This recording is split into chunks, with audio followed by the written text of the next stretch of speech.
So end AS 1 is presentation of financial statements, हमने discuss किया था. Let's quickly revise this end AS 1.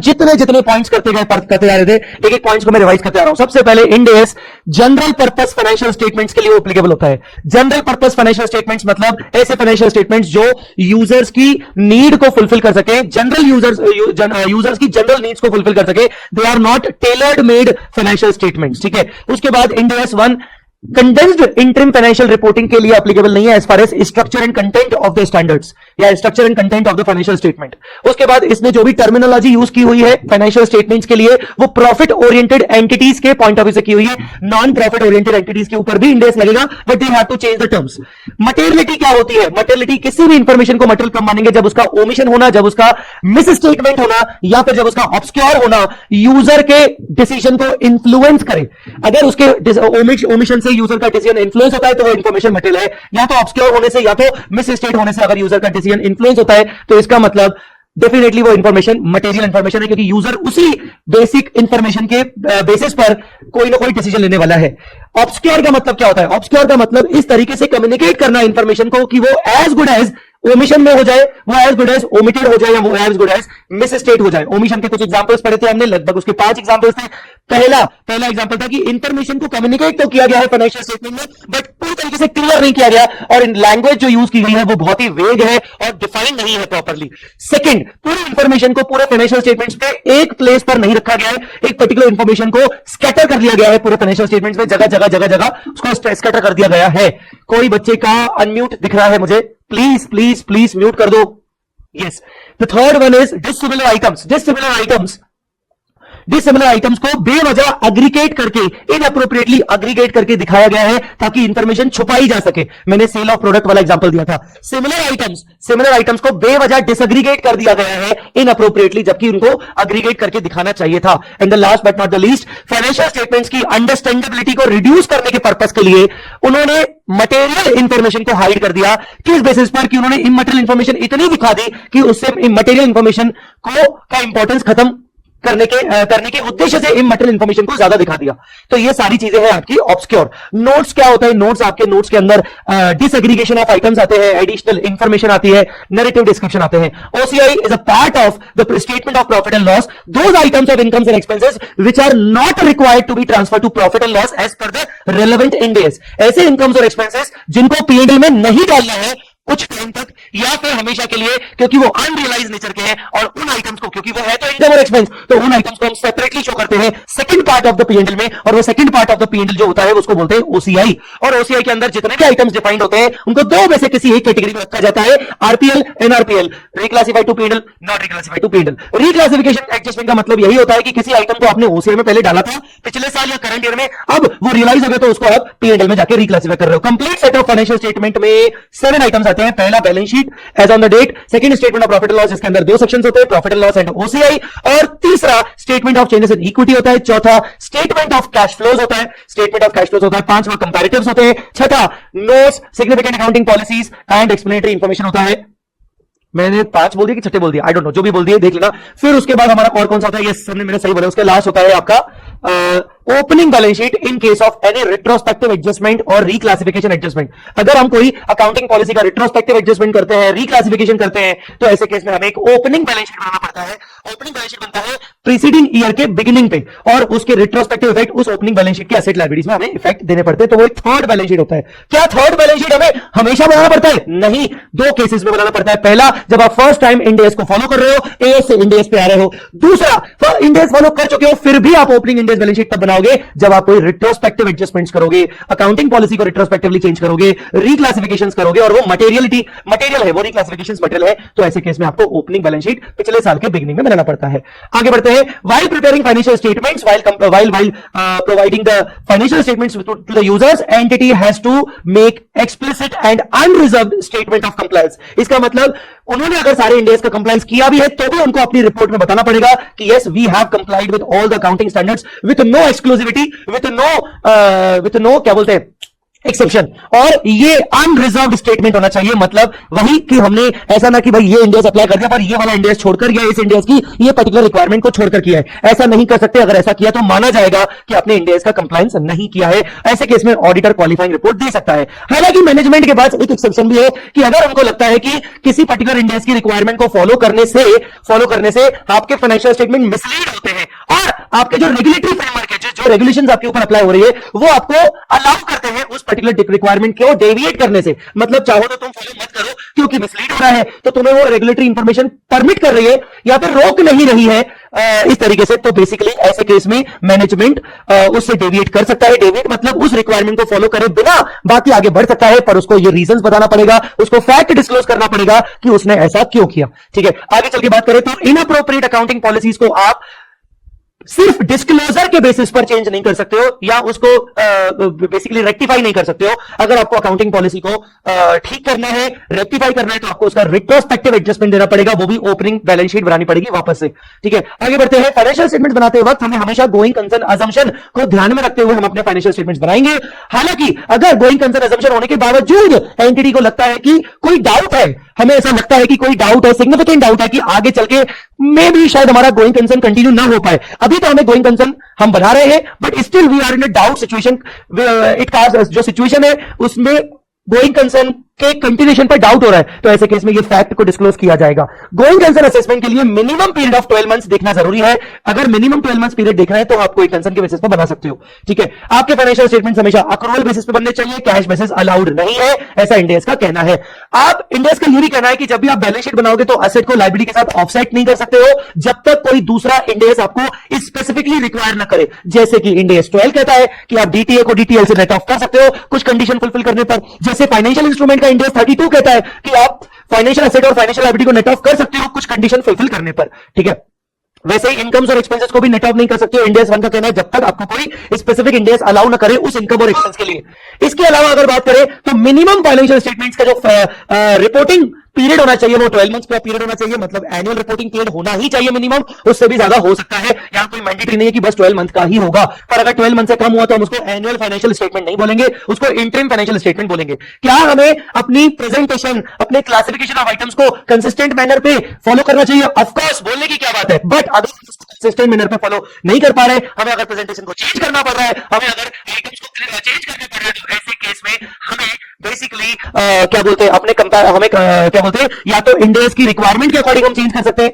ठीक है ना, या तो इंडियस हमें कहे या तो हमें ऐसा लगे कि भाई हम ये जो चेंज कर रहे हैं इससे मोर अप्रोप्रिएट प्रेजेंटेशन दिखा पाएंगे। प्रेजेंटेशन मोर अप्रोप्रिएट का मतलब होता है कि यूजर को डिसीजन लेने में और आसानी होगी, ऐसा हो पाएगा तो भी आप चेंज कर सकते हो। अदरवाइज कंसिस्टेंट मैनर में आप अपने प्रेजेंटेशन को और आइटम्स के क्लासिफिकेशन को, क्लासिफिकेशन मतलब लाइन आइटम्स को आप करंट में डालोगे, नॉन करंट में डालोगे, उनकी बात चल रही है तो उनको आप कंसिस्टेंट मैनर पे प्रेजेंट करोगे, चेंज कर सकते हो इंडियस के कहने पर, या फिर अगर आपको लगता है कि मोर अप्रोप्रिएट प्रेजेंटेशन होगा। मोर अप्रोप्रिएट मतलब इकोनॉमिक डिसीजंस आसानी से लिए जाएंगे। उसके बाद structure and content of financial statement, कोशिश करके एंटिटी का नाम, अगर नाम में कोई चेंज हुआ है, ये फाइनेंशियल स्टेटमेंट स्टैंड अलोन है या फिर कंसोलिडेटेड है, डेट ऑफ एंडिंग का फाइनेंशियल स्टेटमेंट क्या है, प्रेजेंटेशन करेंसी क्या है, राउंडिंग ऑफ क्या है, ये सब आपको मैक्सिमम प्लेसेस पर दिखाना है।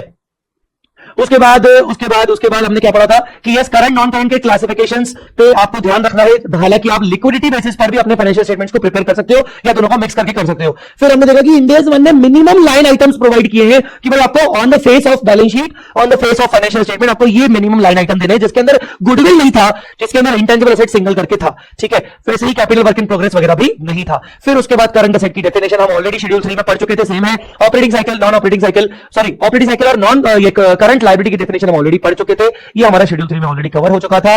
फिर उसके बाद मेजरली 2 पॉइंट्स का हमने और अच्छे से देखा। एक होता है रीफाइनेंसिंग जिसको हम रोल ओवर करते हैं, रीफाइनेंसिंग जिसको हम रोल ओवर करते हैं, और रीफाइनेंसिंग का मतलब होता है कि बैंक ने, लोन प्रोवाइडर ने हमें ऑप्शन दिया है कि हम अपने लोन को लॉन्ग टर्म बेसिस पर आगे बढ़ा सकते हैं, लॉन्ग टर्म बेसिस पर हम उसको आगे बढ़ा सकते हैं। मतलब टेक्निकली वो हमारा loan with in 12 month repay होने वाला है, मतलब वो अभी करंट लायबिलिटी है बट वो फ्यूचर में मतलब हम उसको आगे बढ़ाने का हमारे पास ऑप्शन है लॉन्ग टर्म बेसिस पर, मतलब 12 महीने से बियॉन्ड जा सकते हैं। तो अगर वो रीफाइनेंसिंग एग्रीमेंट जो हुआ है वो बैलेंस शीट डेट के बाद अग्रीड हुआ है, बैलेंस शीट डेट तक कोई चांसेस नहीं थे, तो ऐसे केस में हम इसको नॉन एडजस्टिंग इवेंट मानेंगे और बैलेंस शीट डेट पर हम इसको करंट लायबिलिटी ही कंटिन्यू करेंगे, कोई एडजस्टमेंट नहीं करेंगे, भले वो बैलेंस शीट डेट के बाद लॉन्ग टर्म हो चुका है। पर दूसरा कंडीशन ये था कि बैलेंस शीट डेट पर ये एंटिटी के डिस्क्रिप्शन पे था कि वो रोल ओवर कर सकती है, मतलब उसको ऑफर दे दिया गया था, बैंक ने अप्रूव कर दिया था। ये तो एंटिटी के डिस्क्रिप्शन पर था कि आप चाहो तो रोल ओवर कर सकते हो। तो ऐसे केस में एंटिटी को अगर लगता है कि हां हमें लगभग हमारा डिसाइड है कि हम रोल ओवर करेंगे, बैलेंस शीट डेट पर ऐसा लग रहा था, तो डेफिनेटली आप उसको फिर 12 मंथ के बजाय, मतलब करंट लायबिलिटी के बजाय आप उसको लॉन्ग टर्म नेचर का दिखा सकते हो। At the reporting date if the entity expect and has discretion to refinance or roll over the obligation of at least 12 months, treat the financial liability as non-current even if it is due to be settled within 12 months। Balance sheet date पर हालांकि वो within 12 month में खत्म होने वाला था, पर balance sheet date पे लगता है कि हमारे पास चॉइस है, हम उसको एक्सटेंड कर सकते हैं और हम करेंगे ऐसा हमें लगता है, तो हम उसको फिर नॉन करंट दिखा सकते हैं। The second point was breach of provision of long term loan arrangements. Technically हमारे पास जो आज एक लोन चल रहा है वो एक लॉन्ग टर्म नेचर का है, हमने उसको अपनी करंट नॉन करंट लायबिलिटी में दिखाया हुआ है। अचानक से हमने उस लोन के प्रोविजन अग्रीमेंट के सारे क्लॉजेस में से किसी एक क्लॉज को, किसी एक क्लॉज का ब्रीच कर दिया, मतलब हमने फॉलो नहीं किया, और according to the loan agreement अगर हम ब्रीच ऑफ प्रोविजन करते हैं तो हमारा लोन रीपेबल ऑन डिमांड हो जाएगा, तो ऐसे केस में वो करंट लायबिलिटी हो जाएगा। तो मैंने मान लो ब्रीच ऑफ प्रोविजन किया और कोई भी रेक्टिफिकेशन नहीं कर पाया, मैं बैलेंस शीट डेट पर ब्रीच ऑफ प्रोविजन हो चुका है, बैलेंस शीट डेट के बाद भी जो मेरा लेंडर है, मतलब जिसने मुझे लोन दिया था, उसने किसी प्रकार का कोई भी मेरे साथ समझौता नहीं किया है, कोई रेक्टिफिकेशन नहीं किया, वो नहीं मान रहा है, तो मैं उसको करंट मानूंगा। मैं बैलेंस शीट डेट पर बोल दूंगा कि भैया ये तो रीपेबल ऑन डिमांड हो गया। अब वो केस कौन सा है? जब बैलेंस शीट डेट से पहले ही मैं डिफॉल्ट कर चुका हूं, मतलब breach of provision balance sheet date से पहले कर चुका हूं। याद रखिएगा, सारे के सारे ब्रीचेस बैलेंस शीट डेट से पहले होने चाहिए। अगर ब्रीच बैलेंस शीट डेट के बाद हुआ तो प्रॉब्लम ही नहीं है, फिर तो आप बैलेंस शीट डेट पर उसको हमेशा लॉन्ग टर्म ही दिखाओगे। बट बैलेंस शीट डेट से पहले ब्रीच हो चुका था और बैलेंस शीट डेट पर मैंने ब्रीच होने के बाद बैलेंस शीट डेट पर ही मैंने लेंडर से ग्रेस पीरियड मांग लिया है, मतलब अभी बैलेंस शीट डेट ही चल रही है और लेंडर ने मुझे ग्रेस पीरियड अलाउ कर दिया और मिनिमम ग्रेस पीरियड मुझे 12 महीने का अलाउ हो चुका है, मतलब मैं 12 महीने तक डिफर कर सकता हूं। ऐसे केस में मैं उसको नॉन करंट ही शो करूंगा, मैं उसको करंट शो नहीं करूंगा। Last but not the least, even balance sheet date के बाद but before the approval of financial statement, अगर लेंडर अग्री हो जाता है कि चल माफ किया, कोई बात नहीं, मत कर, आज के बाद मत करना है ना, मस्ती मत करना आज के बाद, तो ऐसे केस में फिर मैं उसको एडजस्टिंग इवेंट मानूंगा। जहां मैं रीफाइनेंसिंग वाले टर्म को नॉन एडजस्टिंग मान रहा था, तो यहां मैं उसको एडजस्टिंग इवेंट मानूंगा और एडजस्टिंग इवेंट मानते हुए मैं स्टिल बैलेंस शीट पे बोलूंगा कि ठीक है मुझे माफ कर दिया गया है, अप्रूवल अभी हुए नहीं है, तो ऐसे केस में मैं उसको स्टिल नॉन करंट ही कंटिन्यू करूंगा। हाँ, समझ में आया कि नहीं? ऑलराइट गाइस, तो आपका कॉन्सेप्चुअल रिवीजन तो हो चुका है इंड AS 1 का। अब हम बात करेंगे कुछ इंपॉर्टेंट क्वेश्चंस की। इंपॉर्टेंट क्वेश्चंस की जब बात करेंगे तो मैंने जो मस्ट डू क्वेश्चंस प्रोवाइड किए हैं, अप्रोक्सीमेटली 250 क्वेश्चंस हैं। अगर ये पीडीएफ फाइल आपके पास नहीं है तो वीडियो के डिस्क्रिप्शन में जाके आप टेलीग्राम चैनल मेरा ज्वाइन करिएगा, वहां से आपको पीडीएफ फाइल मिल जाएगी। सो यहां पर मस्ट डू क्वेश्चंस में मैंने इंड AS 1 के 5 क्वेश्चंस रखे हैं जो कि आपको देख के जरूर चाहिए। मैं उन्हीं क्वेश्चंस को एक बार रेफर भी करूंगा। बहुत सारे क्वेश्चंस के बगल में आपको ऑलरेडी मेरा क्यूआर कोड मिल जाएगा।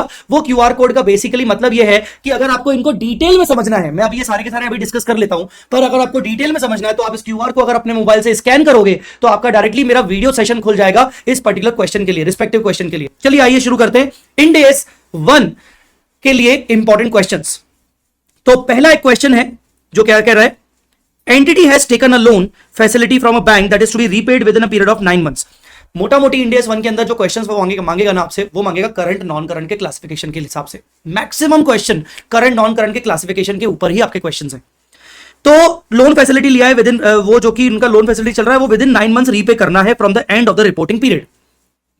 Prior to the end of the reporting period end होने से पहले the entity and the bank entered into an arrangement whereby the existing outstanding loan will unconditionally roll into the new facility which expires after a period of 5 years। इसको refinancing बोलते हैं। अभी just revision में आपको मैंने refinancing मतलब समझाया, roll out refinancing मतलब एक करंट लायबिलिटी है, बैंक मुझे ऑप्शन दे रही है कि तुम चाहो तो इसका पीरियड आगे बढ़ा सकते हो, मतलब अब ये करंट से नॉन करंट जा सकता है। अगर मैंने इसको रोल आउट कर दिया, एक न्यू फैसिलिटी बन गई सेम लोन को, तो सेम बैंक मुझे इस लोन को फर्दर पीरियड एक्सटेंड करके 5 इयर्स में दे रहे हैं और ये बैलेंस शीट डेट से पहले दे रहे हैं। तो वो बोल रहा है how should such loan be classified in the balance sheet of the company. Of course अगर बैंक मुझे रोल आउट करने का ऑप्शन दे रहा है और मेरा डिस्क्रिप्शन है रोल आउट करने का, तो डेफिनेटली ये क्योंकि बैलेंस शीट से पहले मुझे मिल रहा है तो मैं इसको नॉन करंट मानूंगा। क्या मानूंगा मैं इसको? Non current. तो पहला आंसर बिल्कुल नॉन करंट होगा। दूसरा, will the answer be different if the new facility is agreed upon after the end of the reporting period. अगर यही रोल आउट करने की फैसिलिटी मुझे बैंक बैलेंस शीट डेट के बाद देता तो नहीं, बैलेंस शीट डेट के बाद देता तो वो नॉन एडजस्टिंग इवेंट माना जाता। बैलेंस शीट डेट के बाद देता तो हम इसको next year non current classification करते। अभी हमारा ये बैलेंस शीट डेट पर करंट क्लासिफिकेशन ही होता, तो ये अभी हमारा करंट क्लासिफिकेशन होता। ठीक है, next Will the answer to A be different if the existing facilities from one bank and the new facilities from another? भाई बैंक ही बदल गई, तो जो existing लोन आपका है वो तो 9 महीने का ही रहेगा, आपको एक नई बैंक आपको एक्स्ट्रा एक अलग से 5 इयर्स का फैसिलिटी दे रही है। तो एक्जिस्टिंग बैंक का तो आपको चेंज नहीं हो रहा है ना, एक्जिस्टिंग बैंक आपको रोल आउट नहीं कर रही है ना, तो आपको ये करंट ही मानना पड़ेगा, इसको करंट ही मानना पड़ेगा क्योंकि बैंक बदल गया। Will the answer to A be different if the new facility is not yet tied up with the existing bank but the entity has a potential to refinance? Potential होना और entity का discretion होने में फर्क है। हमने ये पढ़ा है कि अगर बैंक ने अपनी तरफ से हमें अलाउ कर दिया है, अब एंटिटी के ऊपर है कि उसको चाहिए कि नहीं, एंटिटी के डिस्क्रिशन के ऊपर है। मुझे तो अलाउ बैंक की तरफ से हो गया है और मुझे भी लग रहा है कि एंटिटी को लग रहा है कि हाँ हम तो करेंगे, पर यहां बैंक ने अलाउ नहीं किया है, पर ऐसा लग रहा है कि बैंक अलाउ कर सकता है क्योंकि एंटिटी के पास अच्छा खासा पोटेंशियल है। जो भी कंडीशंस होनी चाहिए रोल आउट करने की वो कंडीशन एंटिटी फुलफिल कर रही है। पोटेंशियल से कुछ नहीं होता जब तक बैंक अलाउ ना करे, तो हम इसको करंटली करंट मानेंगे, स्टिल हम इसको करंट मानेंगे। आई होप आपको ये समझ में आ गया होगा। ठीक है, चलिए नेक्स्ट क्वेश्चन पे चलते हैं। नेक्स्ट क्वेश्चन मई 22 एग्जाम में आ चुका है, ये आरटीपी नवंबर 2019 का है और ये क्वेश्चंस आपने देखे होंगे बार बार रिपीट होते रहते हैं। इवन अभी की एमटीपी आरटीपी में भी ऐसे क्वेश्चंस रिपीट हो रहे हैं। इवन ये वाला क्वेश्चन तो बहुत बार रिपीट होता है। In December 11, entity entered into a loan agreement with the bank. The loan is repayable in 3 equal annual installments starting from December 15. आपने लोन लिया था December 11 में और December 15 से रीपे होगा। One of the loan covenant मतलब condition को loan covenant, अगर कंडीशन लोन covenant को कंडीशन बोलते हैं, कंडीशन अगर ब्रेक हो गई तो नॉन करंट वाला लोन आपका करंट में आ जाएगा। अभी हमने रिवीजन में देखा that an equivalent amount of the loan should be contributed by the promoter by March 24, 2012. एक कंडीशन ये है कि वैसे तो हमें रीपेमेंट जो हमारा स्टार्ट होगा वो दिसंबर 2015 से होगा, पर 2012 से मार्च 2012 तक प्रमोटर्स को भी लोन के बराबर का अमाउंट बिजनेस में डालना पड़ेगा, इक्विटी कंट्रीब्यूशन करना पड़ेगा। ये बहुत इंपॉर्टेंट महत्वपूर्ण कॉवेनेंट है, कंडीशन है। Fehling which the loan becomes repayable on demand. अगर प्रमोटर्स ऐसा नहीं कर पाए तो लोन रिपेबल ऑन डिमांड हो जाएगा। मतलब सीधा सीधा नॉन करंट वाला लोन जो कि 11 में लिया था और 15 से रीपे होगा धीरे धीरे करके, नॉन करंट वाला लोन करंट में बदल जाएगा अगर ये कंडीशन ब्रेक हो गई तो। As on March 24, the entity has not been able to get the promoter contribution. Condition break हो गई, मतलब करंट में आ गया। On 25 मार्च एंटिटी भागते भागते गई बैंक के पास और बैंक से उसने ग्रेस पीरियड मांग लिया, पर बैंक ने भी ग्रेस पीरियड सिर्फ 30 जून 2012 तक दिया है। कंडीशन ब्रेक हुई है मार्च 2012 में और बैंक भागते भागते गई कि प्लीज प्लीज प्लीज माफ कर दीजिए, ग्रेस पीरियड दे दीजिए। ग्रेस पीरियड अगर बैंक आपको 12 मंथ से ज्यादा पीरियड का देता है तो वो करंट ही रहता है, पर अगर आपको ग्रेस पीरियड 12 मंथ से कम पीरियड का मिल रहा है तो भी वो आपका अब नॉन करंट में रहेगा। अगर 12 महीने से ज्यादा पीरियड का ग्रेस पीरियड होता तो वो नॉन करंट ही रहता। तो पूरी कहानी क्या है, करंटली ये लोन नॉन करंट चल रहा है, पर हमने कंडीशन ब्रेक कर ली इसलिए रिपेबल ऑन डिमांड हो गया, मतलब ये लोन करंट में बदल जाएगा। इवन तो हमें ग्रेस पीरियड मिला है, पर ग्रेस पीरियड हमारा 12 महीने से ज्यादा नहीं है, तो ये लोन हमारा करंट में क्लासिफिकेशन हो जाएगा। Bank cannot demand the immediate repayment during the grace period. Annual reporting period ends on 31st March. As on 31st March, how should the entity classify the loan? Obviously, current.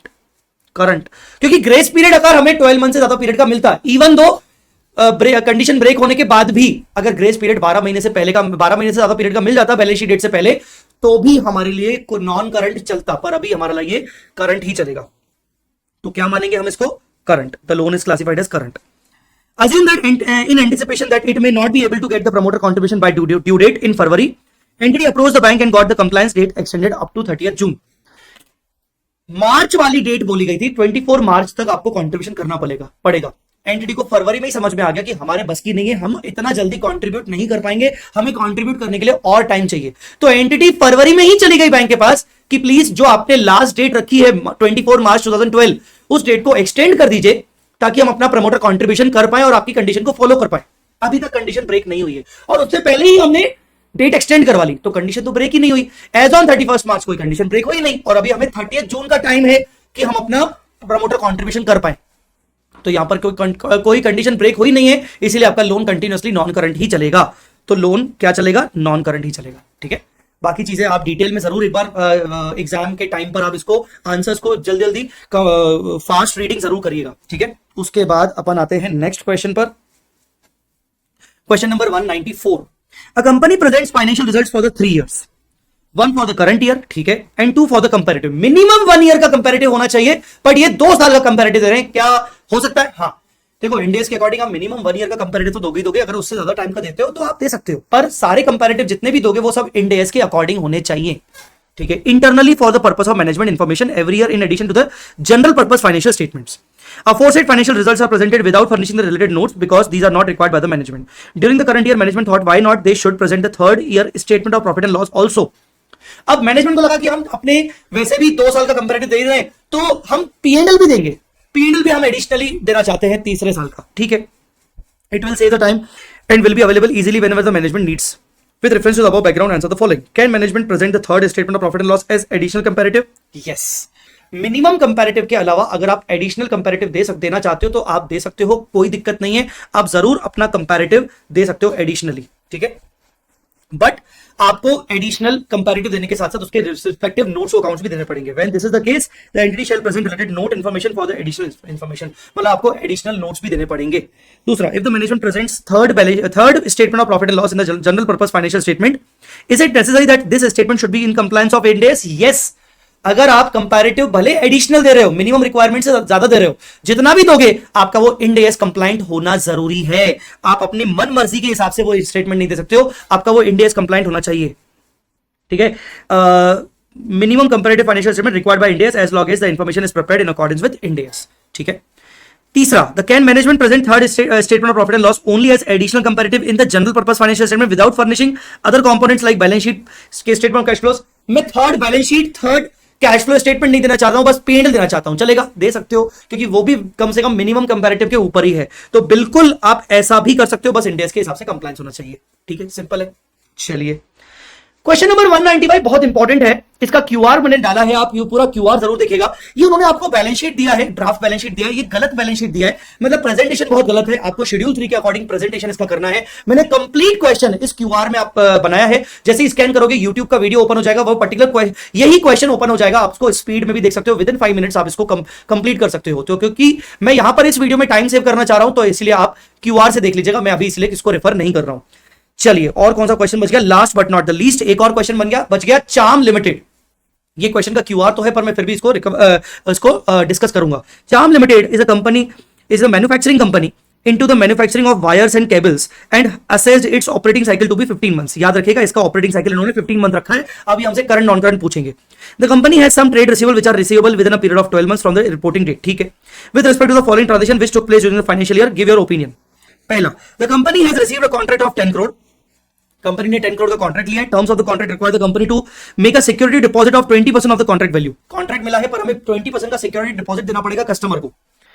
The company made a security deposit of 2 crore on 31st March 21. The contract will be completed within 14 months. Contract 14 months में complete हो जाएगा. 70% of the deposit will be refunded immediately. अच्छा, 2 करोड़ का contract दिया है, 2 करोड़ का security deposit दिया है. कॉन्ट्रैक्ट कंप्लीट हो जाएगा 14 मंथ्स में. हमारा ऑपरेटिंग साइकिल है 15 मंथ्स. 14 मंथ्स में कंप्लीट होने के बाद 70% डिपॉजिट हमें इमीडिएटली रिफंड हो जाएगा और रिमेनिंग 30% बैलेंस हमें रिफंड होगा after 3 months from the completion of the contract. मतलब 17 मंथ्स में. 14 + 3 17 मंथ्स में. Company wants to present the security deposit of 2 crore as non-current. Is the management decision correct? नहीं. 2 करोड़ का 70% will be treated as current, क्योंकि 14 months के अंदर अंदर आपका कॉन्ट्रैक्ट कंप्लीट हो जाएगा और 14 मंथ्स के अंदर अंदर आपको सिक्योरिटी डिपॉजिट का 70% रिफंड हो जाएगा. तो क्या करेंगे? 70% को करंट मानेंगे और 30% को नॉन करंट मानेंगे. ठीक है, आई बात समझ में? इस तरीके से. चलिए, second, company has some trade receivables that are due after 14 months from the date of the balance sheet. Management of the company expect to receive the amount within the period of the operating cycle, मतलब 15 months. Despite the fact that these are receivable in 14 months, management would like to present these as current. Is the management decision correct? Yes, management decision correct है. इसको current ही मानेंगे. इसको current ही मानेंगे. Yes, इसको current मानेंगे. ठीक है, चलिए. In the normal course of business, the company has given 2 contracts and received a total security deposit of 4 crores. हमने 2 कॉन्ट्रैक्ट लिए हैं और हमने डिपॉजिट रिसीव किया है, लाइबिलिटी 4 करोड़ रुपीस का डिपॉजिट रिसीव किया है. 3 करोड़ रिसीव किया है हमने एक्स से और 1 करोड़ रिसीव किया है हमने वाई से. 3 करोड़ हमने एक्स से रिसीव किया, 1 करोड़ हमने वाई से रिसीव किया है. These are repayable on the completion of the contract. Contract complete होने पर रीपेबल होगा. ठीक है. हाउएवर द कॉन्ट्रैक्ट कब कंप्लीट होगा बताया नहीं. However the contract is cancelled within the contract term of 18 months. अच्छा, अब देखो ये रीपेबल कब होगा? 18 मंथ्स के बाद हमें रीपे करना है और हमारा ऑपरेटिंग साइकिल कितना है? 15 months. Then the deposit becomes repayable immediately. Deposit जो होगा वो रीपेबल इमीडिएटली अगर हमने कॉन्ट्रैक्ट को कैंसिल कर दिया. The company is positive about the contract x but it is in doubt about the contract received from the Y. Company wants to present the amount of 3 crore as non-current and 1 crore as current in the balance sheet. Is the management decision correct? आधा correct है, आधा correct नहीं है. कहीं ना कहीं इनको क्या करना पड़ेगा, इनको दोनों के दोनों करंट दिखाने पड़ेंगे. आइए, बहुत ही इंपॉर्टेंट है, इसको हाईलाइट करिएगा, इंपॉर्टेंट करिएगा. ये इंपॉर्टेंट क्यों है? क्या बोल रहा है? India's one states that entity shall classify the liability as current when it does not have unconditional right to defer the settlement of liability. ठीक है, for at least 12 months. Although it is expected that X will fulfill the contract and deposit will not be refunded but in case of cancellation within the contract term, refund of security deposit is a condition that is not within the control of the entity. अब मान लो कल को contract cancel हो गया तो ऐसे case में तो हमें देना पड़ेगा ना, फिर हमारी कोई अनकंडीशनल तो लायबिलिटी रहेगी नहीं. तो करंट लायबिलिटी हमें दिखाना चाहिए. हम इसको करंट लायबिलिटी दिखाते हैं अगर हमारे पास कोई अनकंडीशनल सिचुएशन नहीं है. अगर हमारे पास अनकंडीशनल राइट है to defer the settlement beyond 12 month तो हम नॉन करंट दिखाते हैं. यहां पर अगर कॉन्ट्रैक्ट सामने वाले ने कैंसिल कर दिया तो मुझे तो रिफंड करना पड़ेगा ना, या मैंने ही कैंसिल कर दिया तो सामने वाले ने कैंसिल कर दिया जो कि मेरे कंट्रोल में नहीं है, और मेरे कंट्रोल में नहीं है तो सामने वाला अगर कैंसिल कर देगा तो मुझे इमीडिएटली रिफंड करना पड़ेगा. इसका मतलब सिचुएशन मेरे कंट्रोल में नहीं है. मतलब यहां पर कंडीशन ये है कि अगर कॉन्ट्रैक्ट कंप्लीट हुआ तो मैं रिफंड बाद में करूंगा, अगर कॉन्ट्रैक्ट कंप्लीट नहीं हुआ तो मुझे रिफंड इमीडिएटली करना पड़ेगा. इसका मतलब मुझे दोनों को करंट मानना पड़ेगा, दोनों को करंट मानना पड़ेगा. Both are current, both are current. चाहे मुझे पता है कि एक्स लिमिटेड वाला कॉन्ट्रैक्ट तो कंप्लीट हो ही जाएगा, फिर भी अगर कोई अनसर्टेनिटी अराइज हुई और वो कैंसिल हो गया तो मुझे इमीडिएटली पे करना पड़ेगा, है ना. हाँ, अगर ऐसा लिखा होता कि इवन दो अगर कॉन्ट्रैक्ट कैंसिल भी हो गया बीच में, हम तो 18 मंथ्स के बाद ही देंगे आपको रिफंड, तो बात ही खत्म हो गई. अनकंडीशनल राइट आ गया मुझे रिफंड करने का 18 मंथ्स के बाद, तो यहां पर मैं फिर उसको नॉन करंट बोलता. पर यहां पर मेरे पास कंडीशनल राइट है, अनकंडीशनल राइट नहीं है, तो ये इसीलिए करंट होगा. ध्यान रखिएगा, ये बहुत इंपॉर्टेंट है. नेक्स्ट वाला भी इंपॉर्टेंट है. Company is planning to replace the machinery. It has given an advance of 1 crore for the purchase of new machine, which will be delivered in 6 months. It has sold the old machine 0.5, the payment of which is due in 10 months from the date of the balance sheet. Company wants to present these amounts as current since they are settled within 12 months. दो चीजें हैं, एक तो advance दिया है 1 crore rupees का machine खरीदने के लिए और मशीन हमें डिलीवर होगी with in 6 months. Prima facie क्या लगता है, हाँ यार एडवांस है, 6 मंथ्स में मशीन डिलीवर हो जाएगी, करंट मान लो. नहीं, ये एक कैपिटल एडवांस है और कैपिटल एडवांस को आपको हमेशा नॉन करंट में ही दिखाना होता है, क्योंकि जब ये एडवांस सेटल होगा तो उसके बदले में आपको क्या मिलेगा, प्लांट एंड इक्विपमेंट, और प्रॉपर्टी प्लांट एंड इक्विपमेंट भी तो एक नॉन करंट असेट है. तो इसीलिए जो भी कैपिटल एडवांसेस होते हैं, जितने भी कैपिटल एडवांसेस होते हैं वो हमेशा नॉन करंट ही शो होते हैं, हमेशा नॉन करंट ही शो होते हैं. पर जो दूसरा बोल रहा है कि हमने ओल्ड मशीन बेचा है जिसका पेमेंट हमें विद इन 10 मंथ्स में मिल जाएगा, हाँ ये जो है ये आपका ट्रेड रिसीवेबल है. नॉर्मली आप ट्रेड बोलो या तो नॉन ट्रेड रिसीवेबल बोलो, पर आपको 10 मंथ में अमाउंट ऑफ कैश मिल जाएगा. कैश वैसे ही आपका करंट असेट होता है और विद इन 10 मंथ में मिल जाएगा, तो ये आपका करंट रहेगा. तो ये बेसिकली आपका करंट रहेगा, पर कैपिटल एडवांस आपका नॉन करंट रहेगा. ध्यान रखिएगा, ये भी बहुत इंपॉर्टेंट आंसर था इसका. चलिए, तो ये हो गए सारे के सारे क्वेश्चंस. आई होप गाइस आपका इंडिया वन बहुत जबरदस्त तरीके से हो चुका होगा. अगर आपको ये लेक्चर और पूरा वीडियो कंप्लीटली पसंद आया है तो प्लीज लाइक जरूर करिएगा और अपना कमेंट मुझे फीडबैक में जरूर दीजिएगा. कमेंट में मुझे अपना फीडबैक जरूर दीजिएगा कि आपका लेक्चर कैसा लगा. लोगों के साथ जरूर शेयर करिएगा और इस चैनल को सब्सक्राइब करना मत भूलना. Thanks a lot guys, all the very best for your exams.